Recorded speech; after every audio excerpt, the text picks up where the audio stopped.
একযোগে ভোটগ্রহণ শুরু হয়েছে। আমরা কন্ট্রোল রুম থেকে এবং আমরা কয়েকটা কেন্দ্র ঘুরে দেখেছি, বেশ সুন্দর পরিবেশ বিরাজ করছে। ভোটারগণ যেহেতু আজকে একটু শীত, মহিলা উপস্থিতি ব্যাপক এবং আস্তে আস্তে করে বেলা বাড়ার সাথে সাথে উপস্থিতি বাড়বে বলে আমাদের মনে হচ্ছে, কারণ আমরা প্রথম যে কেন্দ্রে গিয়েছি তার চেয়ে পরবর্তী কেন্দ্রে কিন্তু ভোটার উপস্থিতি আরও বেশি দেখেছি। সুতরাং আমরা আশা করি যে ভোটার উপস্থিতি আরও বাড়বে।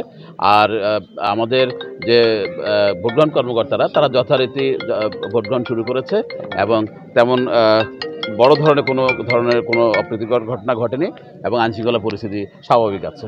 দু একটি মেশিনে যেটি হয়েছে, অনেক ভোটারে কিন্তু শীতের কারণে কিন্তু অনেকের আঙ্গুল খুব শক্ত হয়ে আছে, সেই জন্য ফিঙ্গারপ্রিন্ট আসছিল না। তো আমরা ওদেরকে করে মুছে নিলে অনেকটা ফিঙ্গারপ্রিন্ট আসছে। তো আর যেখানে করা যাচ্ছে না, যাদের একদমই আসছেন, আমরা বলছি যে দরকার হলে তাদেরকে একটু হাতটা পরিষ্কার করে আসার জন্য এবং পরবর্তী জনকে যেন সুযোগ দেওয়া হয়। যে উনি যে কেন্দ্রে গিয়েছিলেন সেই কেন্দ্রে প্রিজাইডিং অফিসারের সাথে কথা বলেছি, অন্যান্য যারা ভোটগ্রহণ কর্মকর্তা ছিল তাদের সাথে কথা বলেছি।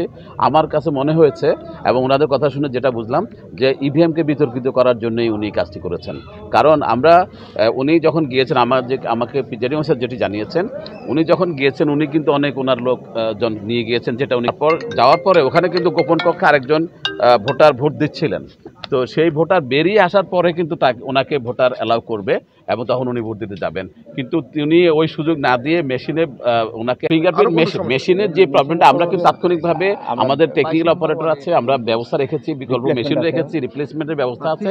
সেটি কোনো জায়গায় হচ্ছে না তা বলছি না, কিন্তু ওনার ক্ষেত্রে যেটি হয়েছে উনি ট্রাই করে তারপরে বলতে পারতেন। কিন্তু ওনার মধ্যে দায়িত্বশীল মানুষ, যে উনি একজন ভোটার বেরিয়ে আসলে ওনারটা দিবেন, উনি তখন যদি না পেতেন, ভোট দিতে না পারতেন, অবশ্যই উনি বলবেন, আমরা ব্যবস্থা নেব। সংবাদ, ফিচার ও অনুষ্ঠানের জন্য ভিজিট করুন সংবাদ প্রকাশের ওয়েবসাইট এবং যুক্ত থাকুন ফেসবুক পেজ ও ইউটিউব চ্যানেলের সঙ্গে।